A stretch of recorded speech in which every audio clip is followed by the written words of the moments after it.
우리 알고 29장 뿐만 아니라 뒤쪽에 있는 솔로몬의 잠언들은 개별 잠언이라는 말이 붙습니다.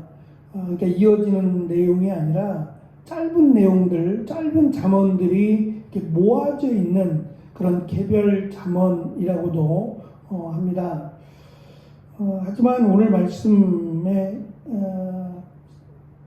등장하는 예를 들면 4절 같은 경우나 아니면 14절에 있는 왕에 대한 부분들이 중간중간에 이렇게 연결고리를 만들어서 왕뿐만 아니라 지혜로운 왕뿐만 아니라 지혜로운 자에 대한 모습을 설명하고 있다라는 점에서 저는 연결고리를 좀 찾고 싶고, 또한 14절에서 강조하는 것처럼 왕의 그 왕위가 견고해지려면 다른 사람도 마찬가지겠습니다만 견고해지려면 어떻게 해야 되느냐에 대한 부분을 담고 있다라고도 할 수 있을 겁니다. 28장 28절 마지막 절에 보면 악인이 일어나면 사람이 숨고 그가 멸망하면 의인이 많아진다고 강조했습니다.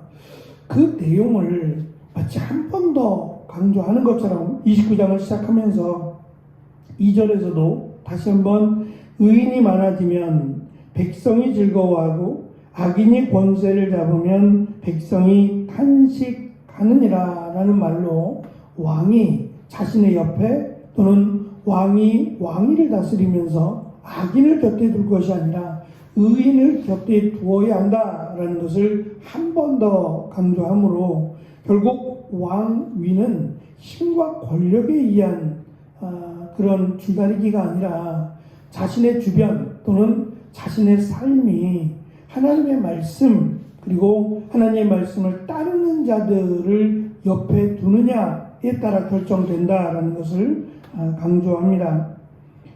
솔로몬 왕이 이스라엘을 다스린 기간은 40년입니다. 결코 짧지 않죠. 당시 수명이 길지 않았던 것을 참고해 보면 특별히 왕의 수명들이 길지 않습니다. 다윗의 경우는 사실 좀 길다라고도 볼 수 있는데 그렇지 않은 다른 왕들의 수명은 그렇게 길지 않습니다. 여러 가지 이유가 있겠지만 40년이나 다스렸다라는 것은 결코 짧지 않은 이스라엘 역대 왕들 중에서는 꽤 긴 통치를 했다라고도 볼 수 있는데 아이러니하게도 다윗 왕의 통치 기간도 40년입니다. 그러니까 다윗 왕의 40년은 그래도 우리가 볼 때 하나님께서 그와 함께 하셨다라는 것을 전제로 하나님이 그의 왕위를 지켜주셨고 또 인도해 주셨다라는 것을 우리가 쉽게 말할 수 있지만 솔로몬의 경우는 그가 지혜롭게 행했다라고 하는 전제를 두지 않는 한 그가 마지막에 가서 자신의 그 잘못된 생각이나 자신의 그 어리석음을 고백하고 하나님 앞에서 정말 하나님을 경외하는 마음으로 살았는지는 정확하게 알 수 없습니다만 어쨌든 40년이라고 하는 짧지 않은 통치 기간을 통해서 이렇게 적어도 40년 가까이 왕위를 지키려면 이렇게 해야 된다라는 뼈아픈 자신의 경험 그리고 지혜를 모아서 이 내용을 강조하고 있다고 보면 좋겠습니다. 3절과 4절은 창기와 사귀는 자가 재물을 잃게 되는 것처럼 뇌물을 좋아하는 왕은 나라를 망하게 한다라는 설명을 합니다. 이 내용들은 다분히 자신과 관련된 내용일 수도 있고 또 당시에 그 창기라고 하는 이 단어가 사실은 이스라엘 백성들에게는 있지 않았던 이런 단어입니다. 그래서 어떤 이들은 솔로몬에게 재판을 요구했던 두 창기라고 하는 이 여인들은 이방 여인일 것이다.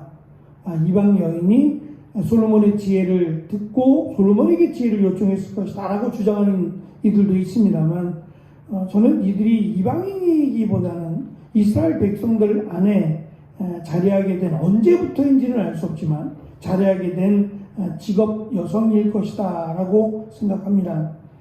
그렇게 본다면 솔로몬 때에 아마도 이런 부분들이 조금 더 문제가 생기니까 그랬겠지요. 아예 직업 여성을 두어서 더 이상 이런 성적인 문제로 인해서 가정에 어려움을 겪거나 하는 일들이 발생하지 않도록 나름 신경을 쓴 것이다 라고 본다면, 이 부분을 자신의 어떤 그 통치라든지 그 경험들을 통해서 창기와 함께하면서 잃어버린 재산, 그것과 비교해서 뇌물과 관련된 왕의 모습은 결국은 나라를 망하게 한다, 가정을 망하게 하는 것처럼 나라를 망하게 한다라는 것을 연결해서 의도적으로 강조하고 있다라고 봅니다.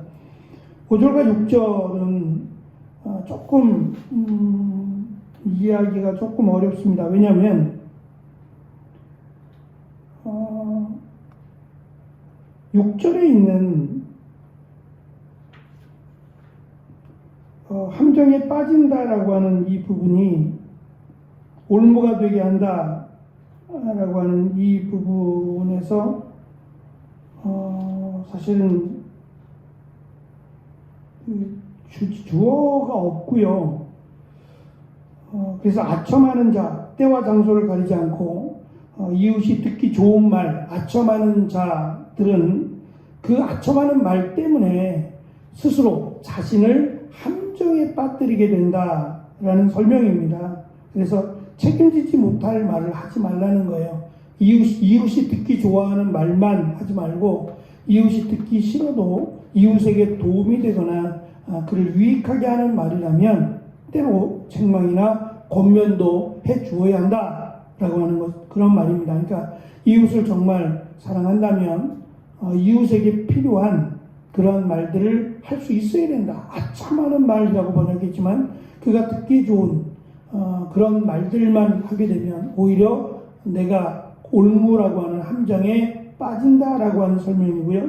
7절과 8절에서는 의인과 악인의 결정적인 차이가 있다면 그것은 어려운 자들의 형편을 헤아린다라고 하는 점을 강조합니다. 그래서 지혜롭다면 또는 의인이라면 이 어려움에 처한 이들, 가난한 자들이나 병든 자들을 외면하지 말고 그들도 함께 세워갈 수 있도록 해야 된다. 이 부분은 나중에 13절에서 하나님께서 가난한 자와 포악한 자가 섞여 살 때에 이 땅에서 그들에게 빛이 되어 주신다라는 설명에서 한 번 더 강조합니다. 모든 사람에게 하나님은 후히 주신다라는 면에서 사람을 편애하지 말라. 그 사람의 처한 상황으로 인해서 그 사람을 평가하거나 또 편애하지 말 것을 강조합니다.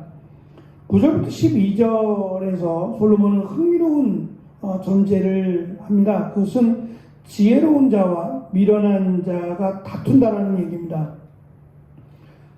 실제적으로 지혜로운 자라면 어리석은 자, 미련한 자와 다투지 않습니다. 다퉈야 될 이유가 있더라도 피하는 것이 지혜로운 자죠. 그런데 다툰다라고 하는 것을 전제로 아예 놓고 시작하는 것은 다툴 수밖에 없다는 거예요. 지혜로운 자가 미련한 자와 다툴 수밖에 없는, 그러니까 미련한 자와 함께하면 늘 다툼과 분쟁이 끊이지 않을 수밖에 없는 이유를 설명합니다. 첫째는 9절에서 지혜로운 자는 노하든지 웃든지라고 번역하고 있는데 여기에 사실은 주어가 없습니다. 그래서 누가 노하든지 웃든지 하는 것인지에 대한 것이 분명하지 않는데 우리 성경은 그 노하든지 웃든지라고 하는 것을 지혜로운 자로 택해버렸어요.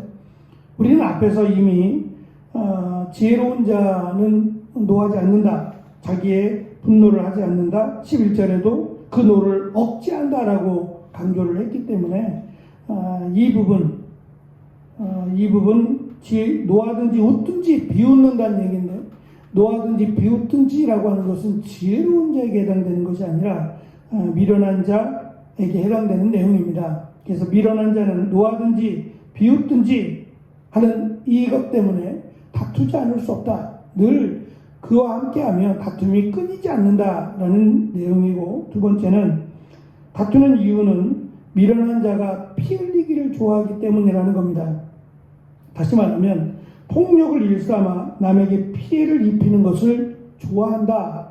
그렇기 때문에 지혜로운 자의 말을 듣지 않는다는 겁니다. 그리고 지혜로운 자를 오히려 미련하다고 어리석다라고 주장을 하기 때문에 다툴 수밖에 없다라고 하는 이유고요. 세 번째는 이 내용이 자주 등장하는데, 자신의 감정을 조절하지 못하고 까닭없이 분노하기 때문에 다투게 된다는 거예요. 요즘 사실 산업화되고 조금 더 이 개인주의가 팽배해져가는 포스트 모더니즘 세대에 결정적으로 등장하는 것 중에 하나가 이 분노라고 하는 분노 장애에 대한 부분입니다. 극도로 스트레스화가 되어서 자신을 다스리지 못하는 거예요. 저는 이 부분이 큰 문제라고 생각합니다.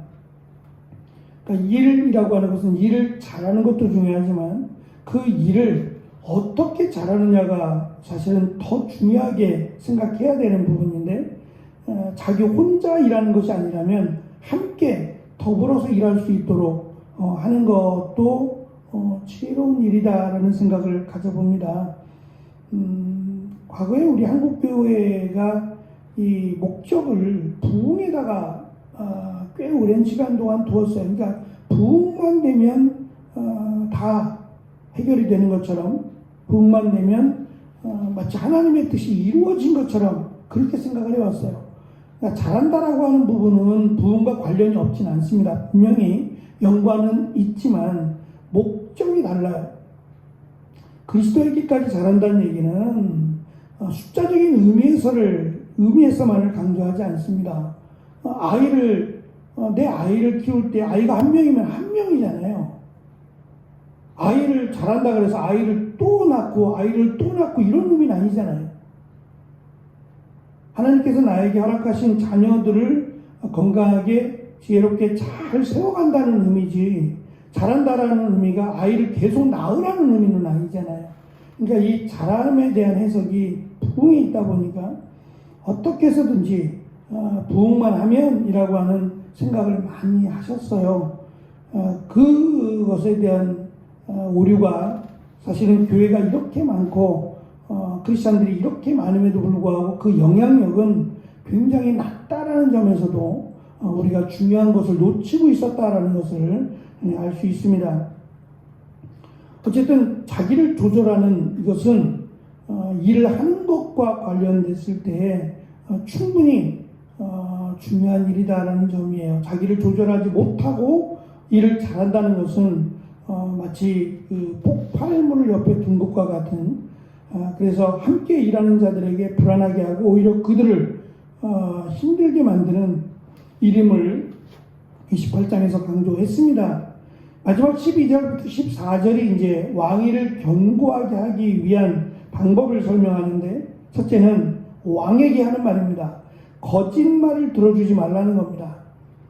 거짓말은 진실이 아니라 왜곡된 말이거나 거짓에 근거한 말로 이러한 말에 동조하거나 이러한 말에 힘을 실어주면 하인들은 다 악할 수밖에 없다. 왜냐하면 왕이 그것을 좋아하니까.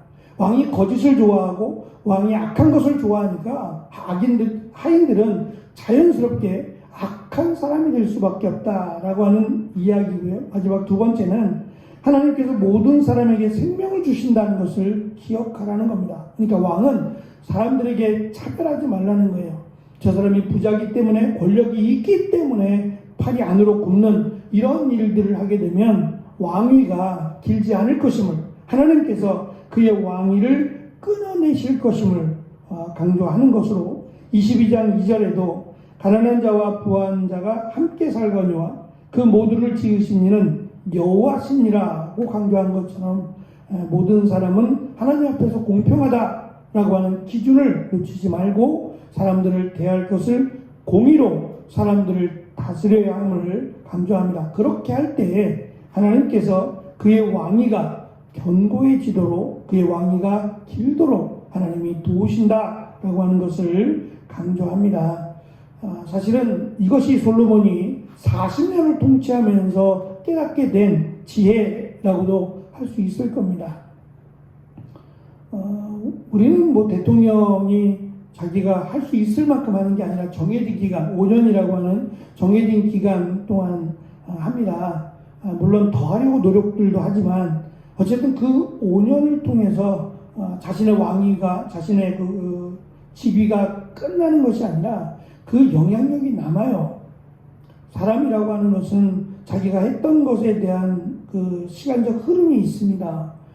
그 기간이 통치한 만큼, 다스린 만큼 아마 남게 될 거예요. 후유증이라고 말할 수도 있는 이것들이 있습니다. 그래서 5년하고 끝나는 것이 아니라 그 이후에 일어날 일들을 좀 생각하고 지혜롭게, 그리고 일단 자신의 가족이나 자녀들에게 부끄럽지 않은 그런 좀 통치를 했으면 좋겠다라는 생각이 들어요. 우리나라의 역대 대통령들이 참 수치스럽게도 감옥에 들락거리는 모습은 아름답지 않습니다. 그러지 않도록 자신에게 맡겨준 이 일, 국민의 한 사람으로 대통령이 특별한 게 아니라 특별한 일이기 때문에 그런 거잖아요. 그 특별한 일을 국민의 한 사람으로 잘 감당할 수 있도록 특히 솔로몬이 왕위를 견고하게 지킨다라고 하는 이 의미가 장기 권력을 하기 위한 것이 아니라 하나님께서 그의 왕위를 지켜주신다라는 의미에서 거짓되이 행하지 않을 것을 강조하는 것을 우리가 기억함으로 나라를 위해서 또 대통령을 위해서 기도할 수 있는 그런 은혜가 있었으면 좋겠습니다. 기도하겠습니다.